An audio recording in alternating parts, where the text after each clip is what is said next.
Both of them are actually very important. But if you had to choose one, I would choose the morning routine because it helps protect the skin from environmental factors. This review of the sun, pollution, heat, and judging from Lagos humid system, my dear, your morning routine, take it very seriously.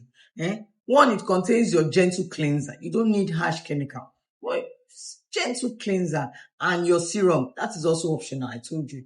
Toner also optional. And we all know toner is best used at night. Your moisturizer, which will help lock in hydration on your skin, is a necessity. And your sunscreen, without sunscreen, many skincare products won't give their best results because of the exposure of the sun. Most times, when your skin touch the sun, you go know wetin dey happen. And due to the harshness of the sun, you tend to start having uneven skin tone. You have dark spots, premature aging. Your skin just becomes irritated. Pollution, dirt, dust, slapping you right, left, center. Ninth, your skin focuses on repair, renewal. This is the best time to exfoliate your skin. The best time to use products that will work for anti-aging, which is retinol.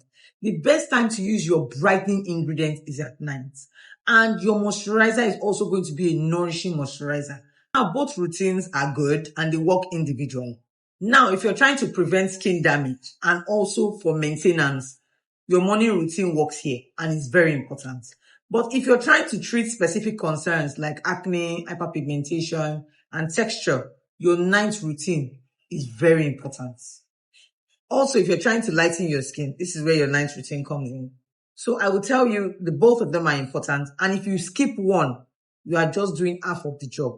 And I will see you guys in my next YouTube video. Bye, guys.